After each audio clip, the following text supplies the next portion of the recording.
Body ബിൽഡർമാരെ വളരെയേറെ ഭീതിപ്പെടുത്തുന്ന ഒരു വാർത്ത ഇപ്പോൾ പുറത്തു വന്നിട്ടുണ്ട്. ബോഡി ബിൽഡർമാർക്ക് അറ്റാക്ക് ഉണ്ടാകുവാനുള്ള സാധ്യത വളരെയേറെയാണ് എന്നാണ് പഠനങ്ങൾ പറയുന്നത്. അതിന് കാരണമായിട്ട് അവർ പറയുന്നത് കഠിനമായ ഭക്ഷണക്രമവും അതിതീവ്രമായിട്ടുള്ള പരിശീലനവും അതോടൊപ്പം തന്നെ ശരീരം പുഷ്ടിപ്പെടുവാനായിട്ട് ഉപയോഗിക്കുന്ന മരുന്നുകളും ഒക്കെ ഹൃദയാഘാതം ഉണ്ടാക്കുവാനായിട്ട് വളരെയേറെ സാധ്യത കൂടുതലാണ് എന്നാണ്. 15 വർഷത്തിനിടയിൽ 20,000-ലധികം ബോഡി ബിൽഡേഴ്സാണ് ഹൃദയാഘാതം വന്ന് മരിച്ചത്.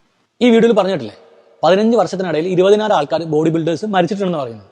നിങ്ങൾക്കൊരു കാര്യം അറിയാം, ലോകത്ത് പെർ ഇയർ 19 മില്യൺ ആൾക്കാരാണ് ഹാർട്ട് ഡിസീസ് ആയിട്ട് മരിക്കുന്നത്. അതിൽ 3 മില്യൺ ആൾക്കാർ നിങ്ങൾ ആൽക്കഹോൾ കൺസ്യൂം കാരണം കൊണ്ട് ഹാർട്ട് ഡിസീസ് വന്ന് മരിക്കുന്നുണ്ട്. ഇന്ത്യയിൽ മാത്രം പെർ ഇയർ 27 ലക്ഷം ആൾക്കാർക്കാണ് ഹാർട്ട് ഡിസീസ് വന്ന് മരിക്കുന്നത്. അതിൽ 24% ആൽക്കഹോൾ കൺസ്യൂം കാരണം മരിക്കുന്ന ആൾക്കാരാണ്. അതായത് ഓൾമോസ്റ്റ് 6.5 ലക്ഷം ആൾക്കാർ ആൽക്കഹോൾ കൺസ്യൂം ചെയ്തിട്ട് ഹൃദയത്തിന് സംബന്ധമായ പ്രശ്നങ്ങൾ വന്ന് മരിക്കുന്നുണ്ട്. ഈ ജിമ്മിൽ പോകുന്ന 20,000 ആൾക്കാർ 15 വർഷത്തിൽ 20,000 ആൾക്കാർ മരിച്ചെന്നല്ലേ പറഞ്ഞത്. അതായത് പെർ ഇയർ 1300 ആൾക്കാർ. ഈ 1300 ആൾക്കാരും മരിക്കുന്നത് ഈ മെഡിസിൻ എടുക്കുന്നത് കൊണ്ട് മരിക്കുന്നതല്ല. ശരിയാണ്, മെഡിസിൻ എടുക്കുന്നതുകൊണ്ട് ആൾക്കാർ മരിക്കുന്നില്ല എന്നല്ല പറയുന്നത്.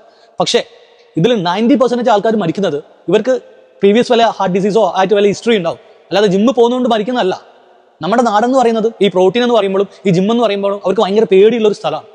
നിങ്ങൾ വീണ്ടും റോങ് ആയിട്ടുള്ള ഇൻഫർമേഷൻ കൊടുത്തിട്ട് നമ്മുടെ തലമുറേന്റെ ഹെൽത്ത് ഇല്ലാതെയാക്കാനാണ് നിങ്ങൾ പ്ലാൻ ചെയ്യുന്നതെങ്കിൽ എനിക്കിതിനെ കൂടുതലൊന്നും പറയാനില്ല.